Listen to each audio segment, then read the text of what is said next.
If you think hitting $2 million means that your money worries are finally over, think again. Because for most retirees, that milestone doesn't mark the finish line. It marks the start of a new set of challenges.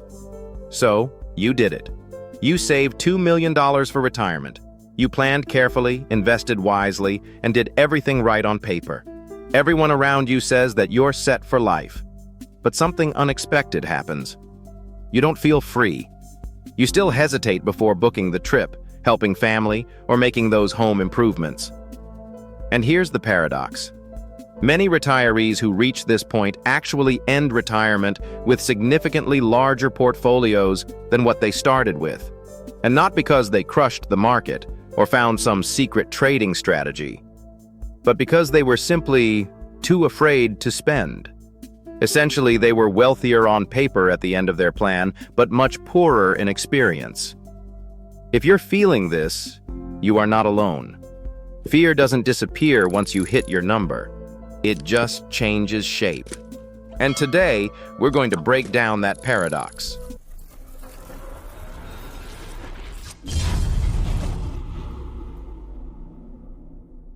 So why does this happen? Why does hitting the number you worked your whole life for suddenly feel like a cage of caution? The hardest shift in retirement isn't just financial, it's deeply psychological. For 30, maybe 40 years, you practiced delayed gratification. You learned to save diligently. You understood opportunity cost. You learned to be careful, to avoid risk, or maybe to embrace calculated risk when needed. Every instinct you developed was about building wealth, not spending it. And now, even with the absolute freedom to spend, it just feels wrong. It feels wasteful, almost like you're betraying the very discipline that got you to this point. That saver mindset served you incredibly well for decades. But now, in retirement, it starts working against you. Add in the constant drumbeat of fear you hear everywhere. Fear about market drops, fear about inflation, fear about running out of money, fear about RMDs, and it's no wonder that so many successful retirees underspend. Researchers actually have a name for this. They call it the consumption gap. It's the difference between what your portfolio could safely support and what you actually spend. And that gap, it isn't just measured in dollars. It's measured in lost memories, postponed experiences, missed opportunities to make an impact, ultimately, missed purpose.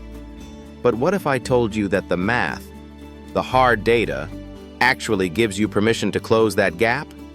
What if the numbers themselves tell you it's not just okay to spend, it's actually safer than you think? Let's dive into the data that changes everything about retirement spending. Michael Kitces, one of the most respected researchers in our industry, ran one of the most comprehensive analyses ever done on this topic.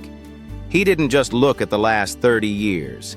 He looked at more than 150 years of U.S. market history, every single rolling 30-year period since the 1870s. Through world wars, depressions, recessions, hyperinflation, everything. He used a balanced, relatively conservative 60-40 portfolio. And he asked a simple question. What really happens when a retiree withdraws a fixed amount, adjusted for inflation, every single year? Specifically, he tested the famous 4% rule. Here's what he discovered. It is mind-blowing. Even with multiple devastating market downturns factored in, retirees who followed the 4% rule practically never ran out of money. But that's not the shocking part. Here it is. Most of them finished their 30-year retirement with more than double, and oftentimes up to 5 times, their starting wealth. Yes, you heard that right. 5 times. Let's put real numbers to that because this is crucial. Imagine someone retired with $1 million at age 60 and withdrew 4%. That's $40,000 in year 1, adjusted for inflation each year after. In the vast majority of historical 30-year periods, that person would still end up with well over $2 million by age 90. Sometimes $3 million, $4 million, even $5 million. Now, imagine you, starting with $2 million. Following that same historically safe 4% rule means you could withdraw roughly $80,000 a year, adjusted for inflation, and based on history, still have millions left, potentially $4 million, $6 million, even $10 million by the time you reach age 90. Kitces also modeled two specific, even more conservative scenarios just to drive the point home. In the first, a couple retires with $1 million, plans for 30 years, assumes 3% inflation, and gets an average 8% return. They could safely spend $61,000 a year and not touch their original principal for 17 years. Let's get even more pessimistic. Lower returns. Say only 7% average growth and higher inflation, 4%. Even then, they could still spend $50,000 a year and not touch their principal for 18 years. That's incredible. That's nearly 2 decades where your investments are fully funding your lifestyle, and your hard-earned principal remains completely intact, still growing. So why? Why, with this overwhelming data, do most wealthy retirees still hold back? Why do they live like they have $500,000 when they have $2 million? It's because, emotionally, it just feels safer to hold back, even when the math screams otherwise. And that is what leads to what I call the silent tragedy of retirement. It's reaching the end of your life with 2, 3, maybe even 5 times the money you started with, and realizing you never gave yourself permission to truly enjoy it. You won the game, but you forgot to collect the prize. But the prize isn't just about spending on yourself. It's about impact. It's about legacy. And that brings us to the hidden dangers, the real traps that prevent you from living fully, even when the numbers say you can. So, the data from Part 2 clearly gives you permission to spend. You are free. But this is where the real work begins. Because once you give yourself permission to spend, you have to protect your wealth from the real challenges. This isn't about the RMD boogeyman. This is about the 4 sophisticated hidden traps that wealthy retirees fall into every single day, especially those with $2 million or more. Trap number 1, complexity creep. The moment you crossed $2 million, you became a magnet. Suddenly, you're an accredited investor. You get the exclusive emails, private credit deals, structured notes, boutique real estate funds. They all promise diversification and higher returns. Let me tell you the truth. My team gets pitched these exclusive deals from wholesalers all the time. 99% of them are high-fee, low-liquidity products that rarely outperform the simple, transparent portfolio that got you here. They rely on long lockup periods, glossy marketing, and leverage, not consistent results. They are complex, but complex does not mean intelligent. Over time, discipline and evidence-based simplicity always outperform complexity. Trap number 2, the tax law reality. Most $2 million portfolios are heavy with pre-tax assets, your IRAs and 401ks. You know about RMDs. You know about IRMAA. But here is what's different today. We are currently in a historically low tax rate environment. That is great, for now. But it doesn't address the record national debt.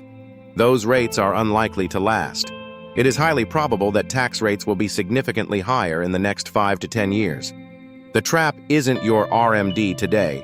The trap is your RMD tomorrow, in a 35% or 40% tax bracket. This means you have a limited window, right now, to take advantage of today's low rates. You must start playing chess with your taxes, not checkers. This isn't about saving a few dollars this year. It's about positioning your wealth to minimize lifetime taxes. This means strategic Roth conversions, intentionally filling up your target bracket each year while rates are still low. It means aligning your asset location, putting your high-growth assets in your tax-free Roth accounts and your income-heavy holdings in your tax-deferred buckets. This is how you build a tax-efficient fortress. Trap number 3. The $3 million sequence of returns. Risk. This is the big one. When you're 40 years old and saving, a market crash feels like a sale. When you're 65 and spending, that same market crash feels like a gut punch. Let's look at the numbers. A 20% decline on a $500,000 portfolio is $100,000. It hurts, but it's manageable. A 20% decline on a $2 million portfolio is a $400,000 loss. If that happens early in your retirement, while you are simultaneously withdrawing money, recovery can take years. This isn't a theory. This is the true danger of sequence risk. Let's look at the data. Imagine 2 retirees. Both start with $2 million. Both withdraw $80,000 a year, a 4% rate. Both portfolios average the exact same 8% return over 30 years. The only difference is the order of those returns. Scenario A gets the bad years first. Let's say a 10% decline, a 5% decline, and an 8% decline in the first 3 years. Scenario B gets the good years first. Steady 8% growth, and then those same 3 bad years at the end of their retirement.